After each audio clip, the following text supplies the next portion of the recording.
Talk Katie Talks. Today we have Ms. Courtney Porter, who's a translational science research coordinator from UCLA. So, Courtney, would you like to introduce yourself? Tell us a little about what you do. Hi, everybody. I'm so happy to be here. I guess, how do I break down my research? It's public health research, right? So looking at prevention as a form of health. And so specifically, I work in translational research, and that's when you translate a solution from one space into another. So that's a lot of the work that I do. So, and when you're translating solutions, you have to look at and study different environments and look at, well, what are the things in this environment that will allow, this new solution to work here and what won't. So as an example, the last project I was working on before COVID was around substance use disorder. And so right now we're in a major opioid epidemic, and researchers and clinicians want to change the way that we are treating patients who have substance use issues, right? So instead of saying, hey, you need to go to this facility, or you're going to get arrested, or you have to go to this therapy, they're saying, actually, you have to go to your primary care doctor, and that doctor is going to help you get treatment for your substance use disorder as a chronic condition. And so doctors started to prescribe this drug called buprenorphine, and basically it's an opioid. It messes with the opioid receptors in people's brains, so it makes you feel like you've gotten, like high, but you don't feel high. And so that allows people to slow down enough so that they're able to actually go to therapy and receive the help that they need. But it would be like an ongoing condition. So what I do is, in my research, a lot of the things that I did was, first, we had to look at the environment and say, are doctors even comfortable working with patients who have substance use disorders? Are they comfortable asking about these things? And we found out that a lot of doctors are not, right? So what do? We have to actually do work that breaks down stigma with doctors and substance use disorders, and stigma that patients that have substance use disorders might have when seeking help with the doctor. So that's one example of like translational science. So my specific area, translational science too, I work in community engaged research. And so with this work, I partner with academic partners like professors and other researchers, statisticians, clinicians, doctors, mental health professionals, and then community. So nonprofits and actual community members, and people who are dealing with the issues that the doctors and the academic people are trying to find solutions for. I hope that is clear. It was very clear. Yeah, Thank you. thank you for that, Miss Porter. I actually had never heard of, your job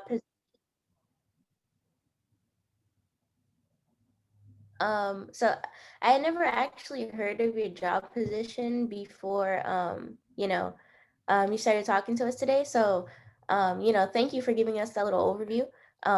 Also, to introduce myself, my name is Blair Adams, and I'm one of King Drew's senior ambassadors, and I'll be helping with your interview today. So, for my first question, I'm gonna ask you, why did you choose your career? Okay, so it's actually something that started when I was at King Drew, like you guys. So as you guys know, King Drew has the careers program. And so I never even selected, the space that I wanted to be in. I was kind of randomly assigned, and it was interesting. I kept being assigned to like radiology departments. And so first I was assigned to a radiology department at MLK Hospital.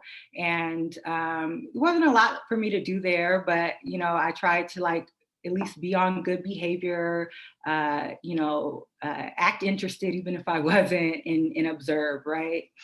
And then later, I had another rotation at UCLA and also in the radiology department. And this time it was in their like women's health breast imaging department.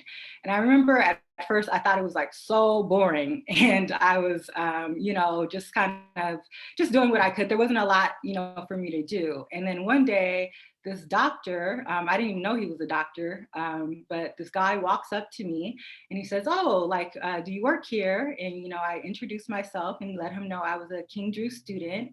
And he says, "Oh, would you like to observe some of the radiology images in the dark room with me?" And so I said yes. And so it turns out he was the chief of radiology at UCLA. And he began teaching me how to read, mammography images, but also started to teach me like different, exposed me to research, that helped his work. And he gave me my first job at UCLA, and he allowed me to come back every summer. So from the age of like 15 to probably like 21, I always had a job at UCLA, and I started getting exposed to different parts of research. But when I graduated from King Drew, I was pre-med, and so I wanted to be a doctor. I felt like our community needed more doctors, especially doctors of color. And, that way maybe there wouldn't be so many sick people. Well, when I got to Berkeley, I took my first public health class. And in my first public health class, they said, they told the upstream story of public health. Have you guys ever heard it? I'll share really quickly. So basically the story goes, there's these two doctors and it's their day off, and they're enjoying themselves, and they're fishing downstream, and they're like, "Oh, it's so great, we don't have to save anybody today." And then actually somebody is floating downstream, like waving their hands like, "Help, help, help." So they take their rod and they pull that person to safety. And then they see another person. And so they're like, "Oh man, there's another person." So they save that person too. And then they see like three more people, and they're like, "Oh man, like we saved two, but one died," right? So one fell downstream. And then they see more and more people falling downstream. So one doctor says, "All right, you keep trying to save people that are in the water. I'm going to see what's making them fall in the water." So that other doctor hikes up and he sees that there are people trying to cross a bridge, but there's a hole in the bridge. And so people are falling in the bridge, off the bridge and into the stream. And so what that doctor does is he actually fixes the bridge so people stop falling in the stream, right? And so that to me is what public health is. So instead of waiting for people to get sick, we look at how can we prevent people from getting sick? How can we fix this bridge, right? And so that's what I try to do in my research and in my partnerships, is bridging people in academia, in clinical healthcare, payers, health insurance people, community nonprofits, helping everybody like bridge together so that we can find solutions and create healthier communities. So that is what led me to public health. So I didn't study public health though in undergrad. I built my own major. So I was an American Studies major. And so that's interdisciplinary. And I studied three things. I studied race, so African American studies and ethnic studies. I studied public policy, and I studied public health. And I looked at how do those three things impact communities of color in America. Thank you so much for sharing a part of your journey with us. Our following question asks if you can tell us what a general salary for someone in your position looks like. Yes. So not that great. A lot of times, I would say on average, a lot of public health salaries start out around 50 to 60,000. And but I don't want you guys to be discouraged from that if this sounds like work that you like and that you want to do, because the great thing about public health is that uh, you can kind of do it in almost any sector, right? And so, and also, we write our own scripts in life, right? So we determine, what we accept. And so, as an example, I started off probably around that range, around probably just under 60,000. But then I started just putting my all into my work and making myself indispensable, right? So you can work hard, make yourself indispensable. When I had my initial salary, I tried to negotiate, right? So if you can, even if it doesn't, even if you don't get what you want, you always try to negotiate, right? Because when I did that, my supervisors immediately knew that I wasn't going to be working for that amount of money for long, right? And so later, after I proved myself to be indispensable, and to be indispensable means that, you're willing to do what it takes. What's coming next, right? You're ahead of the game at work. And if somebody calls on you and needs you to do something, you're going to get it done and they can trust that, right? And so when I was in grad school, just before I was leaving grad school, I was actually able to negotiate a salary that went all the way to the Dean of Medicine, and is a salary that I like. That's almost twice of what they offered me initially, right? And so regardless of where things start, it's really up to you guys. You guys determine what you're worth, and work hard to get it.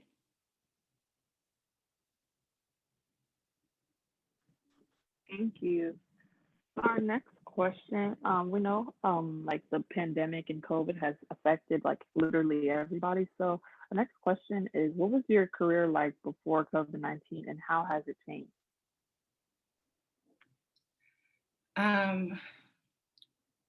So overall, I think the field of public health has really opened up since having this major pandemic. And so what I think is interesting is I feel like a lot of times my work was challenged a lot more around whether or not community engagement was important in making decisions for public health. Um, but now I see more efforts towards involving community in public health decisions, because really solutions, they're rooted in community, right? Academics can't really come to community and say, here's the cure to your problem. Really, it comes from within the community.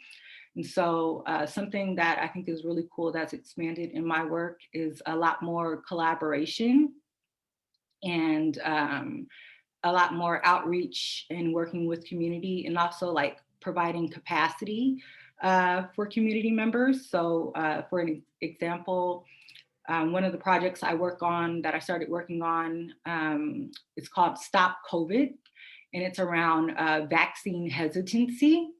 And so I worked closely with UCLA's vaccine clinics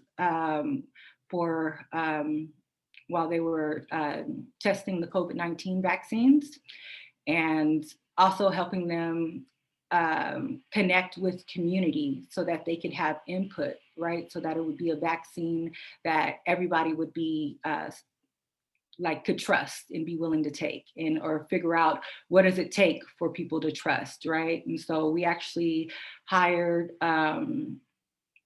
people from different communities. We paid them about $200 an hour, just so that they could give feedback to the vaccine clinics at UCLA and let them know what needed to happen so that we could get the world back normal again, basically.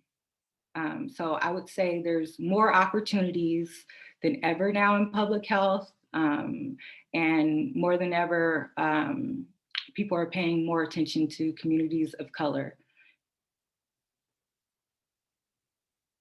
Thank you for that, Miss Porter.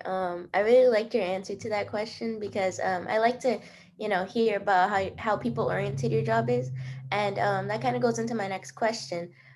So I hear you said you worked with a lot of people, and so due to COVID, we're all on Zoom. We're kind of photo communicating. So how do you really stay connected with coworkers and colleagues? Hmm. That's a good question. Honestly, it feels like the work has never really stopped for me. So we've had a lot of Zoom meetings, and every now and then, I'll have like lunch with coworkers, over Zoom. So maybe we're not necessarily working, but just catching up with one another. I work with a lot of different people with a lot of different backgrounds. And so it's always cool to just see how to connect with people as humans, right? Like we all go through similar things. And so, yeah, whether it's food or a movie or a game or a TikTok, or something, we find just things to bond on. And news articles, it depends on the person, yes. I also, I started a book club that's kind of helped me stay connected too. That's one of my favorite things that I've been doing over quarantine, to stay connected and just have healthy conversations with other people.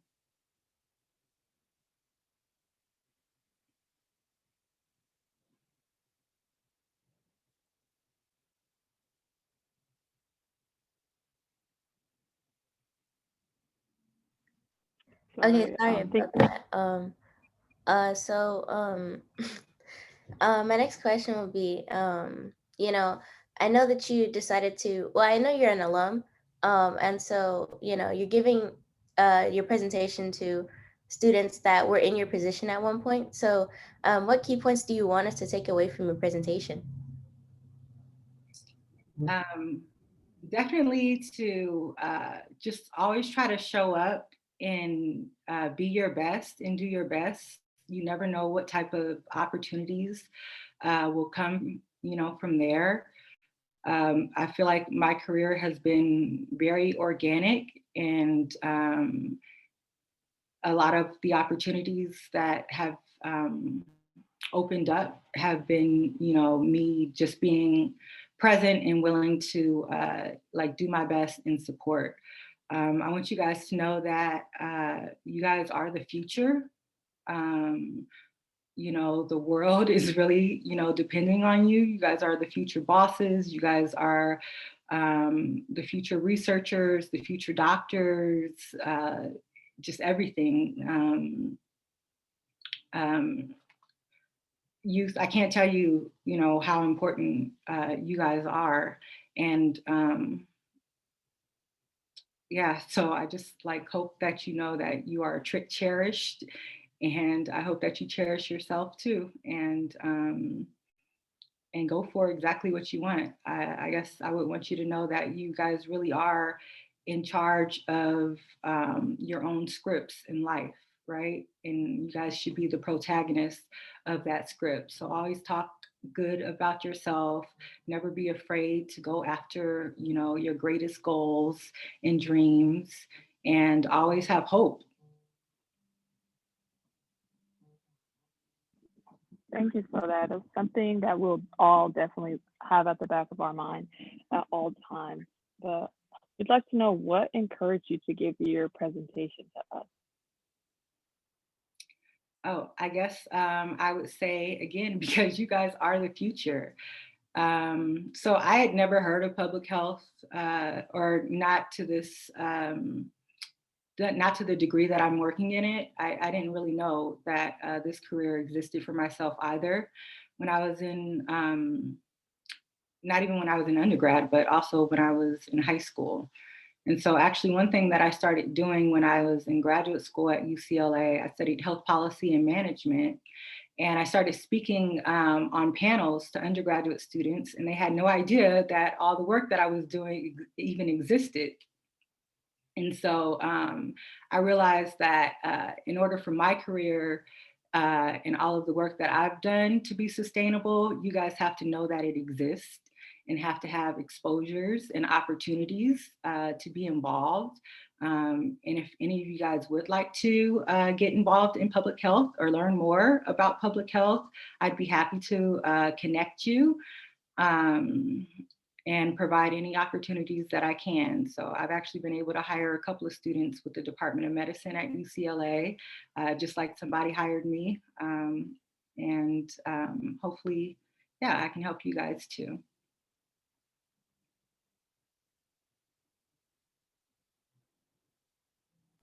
Yeah, thank you for that answer. And now I'm gonna ask you specific questions about, being an alum from King Drew. Did King Drew prepare you for your specific major? I know that our high school is kind of like a medical magnet, it's kind of geared toward those types of careers. So, could you share like how King Drew helped prepare you for what you're doing now? Sure. So yeah, I would definitely say King Drew prepared me. So after King Drew, I went to Berkeley, and I'm not gonna lie, I remember it was a huge adjustment. So even though I got like close to straight A's when I was at King Drew, when I got to Berkeley, I was like, I started off getting C's, and it was because uh, it was just harder, you know. And so, but what King Drew taught me was to not just do the bare minimum, right? So you guys, by going to King Drew, you guys, complete your A through G requirements. You don't leave early, as seniors. You guys are working hard all the way through, right? And that's actually what it takes in life. And so, I continued to work hard, and then eventually at Berkeley, I was getting straight A's also, right? And so I think that's really what King Drew taught me, was to not do the bare minimum, that the bare minimum is not acceptable, and that's true, and to work hard until you get the goals that you desire.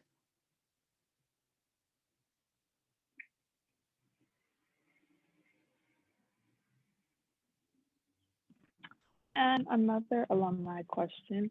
Can you share some memorable moments from your career or life after leaving King Drew that can either be good or bad?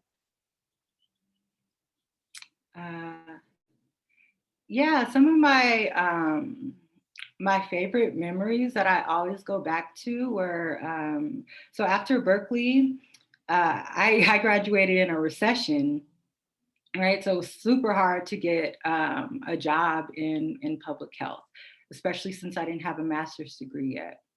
So what I did was I actually ended up doing a year of AmeriCorps service.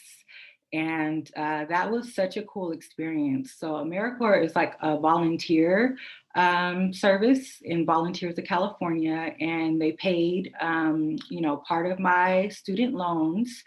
And then they give you like a small stipend, not a lot of money at all, but that's when I started to really start to mentor and tutor youth.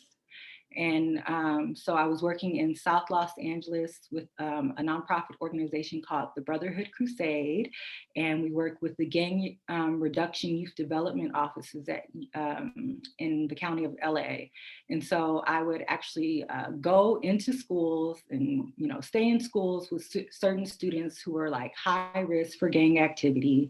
And then also I would go to their homes, I would meet their parents. We would have after school programs and activities. And it was, like eye-opening experience on a lot of levels, and has always is informed my work till today. So like I grew up partially in South Los Angeles too, but everybody's like background, home, and community, is not the same. A lot of times people will like just bunch, everybody together. So I learned so much and also maintain relationships. So I remember actually my most difficult student at that time, she like cursed me out at a at a field trip. It was not good. And I said, all right, we're gonna be best friends. So I started going to her class every single day. And eventually she just started opening up, right? When she realized like, that I wasn't leaving, right? And that student went from, D's and C's to straight A's. I remember I just graduated Berkeley at this time. So I remember she asked me if Berkeley was in New York one day. And I was like, nope. And we went on a map and I showed her, where Berkeley was in Northern California. And now she's actually graduating from San Francisco State this year. And we still keep in great contact. So it's like those types of opportunities. So what I wanted to share there and what's memorable about that was that's an experience that has been so important to my life, but it came out of a time where it was like, oh no, there are no jobs, right? It came out of a time where there was like a great recession and I was trying to like just get my career going. But I was able to do something that was actually a lot more impactful for my life and other lives too. So I always look for those opportunities.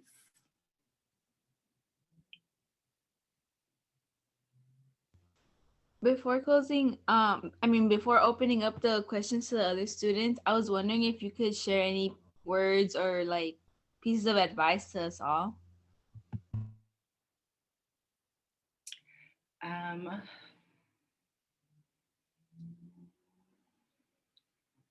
I guess if I can say anything, I'll just say it again. Like you guys are literally like the playwrights to your own script. You determine your future. You can do exactly what you want to do.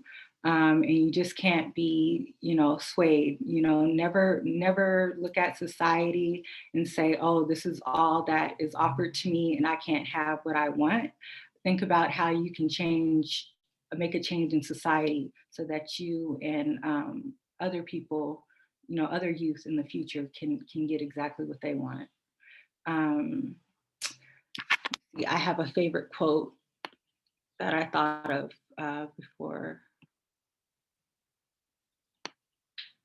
I came here. So I told you guys how I really feel like you guys are the future, and that's why I'm talking to you today. And so there's this quote by a Buddhist philosopher, Daisaku Ikeda, and it says, "There's no other course for us but to entrust everything to youth. This holds true for families, businesses, and countries. Youth are vitally important to the world and the human race. The key to eternal development lies in fostering, encouraging, and training youth who will lead the way to a new era." So I believe that we are walking out of coronavirus and we're walking into a new era. And it is you guys who are going to lead us into our new happy futures.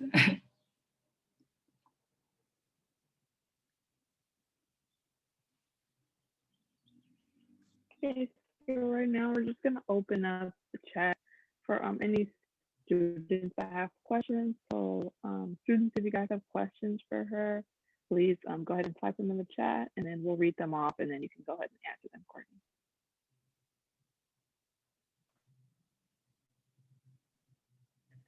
Okay, so Michaela asks, what would be your advice to someone going into your career?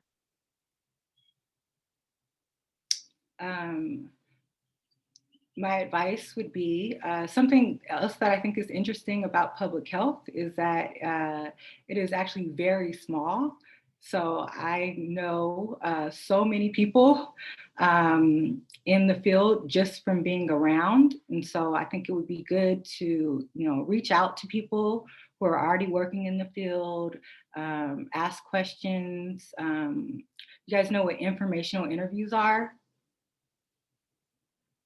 So informational interviews are, it's a great way to connect with people. So this is actually how I've gotten a lot of different internships. And so you can go on, say, LinkedIn and find somebody who has, what you think might be your dream job and reach out to them and say, can I, learn more. I'd like to learn more about your position or your job or the work that you do. Can I do an informational interview? And so they'll say yes. And then you can ask them questions about the work they do. And you'll find that a lot of people really enjoy talking about themselves and the work that they do. And you build connections from there.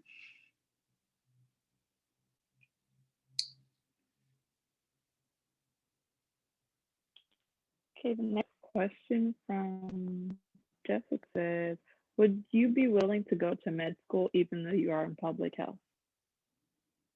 Oh, I'm not interested in med school. Yeah, I think that there was a time when I was in between, but I feel like I've really found my niche in public health, in health research and community health.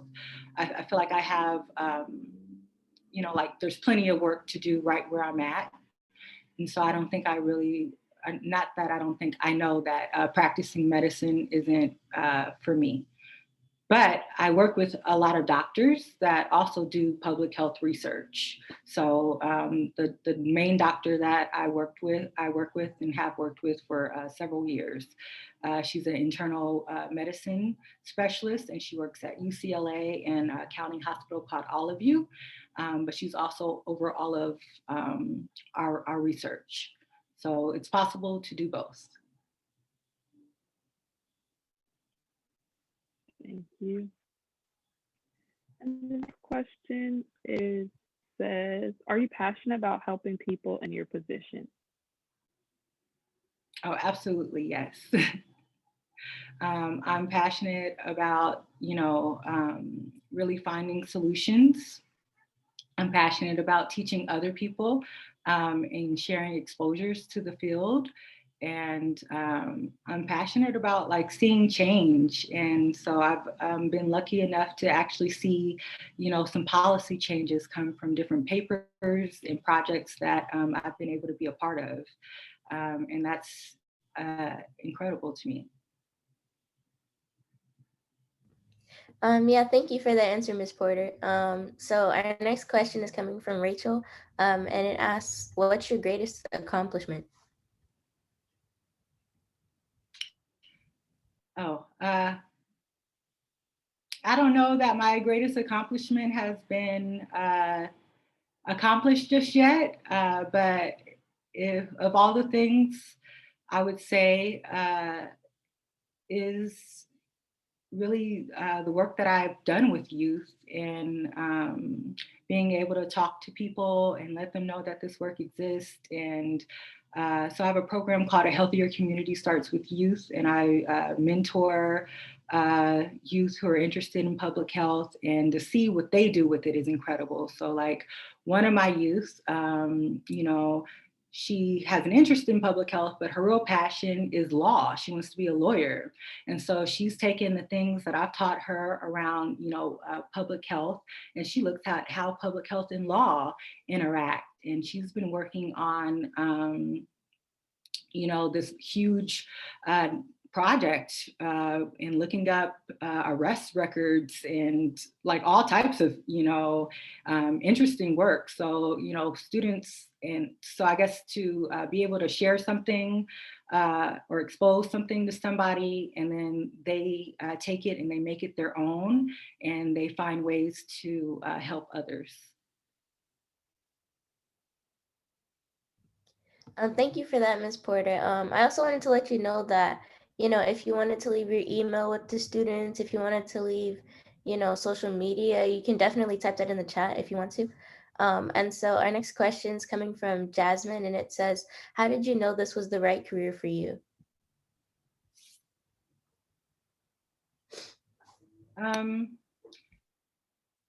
Well, because I'm not telling you guys to do anything that I haven't done. So when I say that you write your own script in life, this is the script that I wrote for my life. And this is the career that I've built from the different connections that I've made along the way, starting, just sitting down in a radiology room, right, in the careers program, to volunteering and working with. So when I did the AmeriCorps service and I was working with those youth, I was also volunteering with the American Heart Association, and then that led to me working with the Urban League and Charles Drew, right? So it was me continuing to look for opportunities to make the things that I say I want happen. So I really want you guys to know that you can absolutely do the same. Yeah, of course. Thank you for that as well. And this will be our last question that we're taking from the chat, and it's coming from Anna. And it asked, what is something you're still looking forward to accomplishing in your career?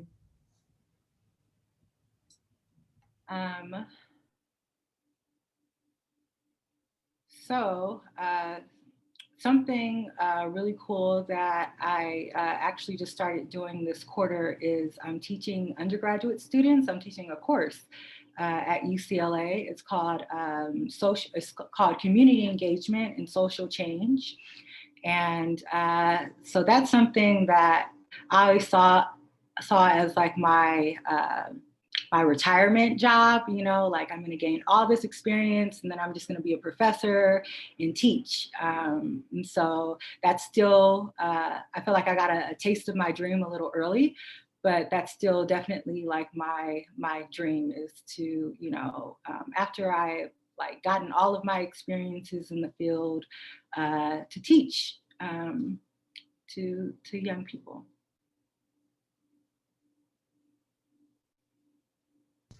Yeah, of course. So thank you for this interview, Ms. Porter. I know our students really appreciate it, especially you being in the medical field and, our school being a medical magnet. Seems like something that, would be very enriching for them. And I thank you for this interview and being here and, spending your time on us. So thank you for that. Thank you guys so much for having me. And I'm going to leave my contact in the chat. But also Ms. Thigpen and Ms. Cooper know how to get to me too.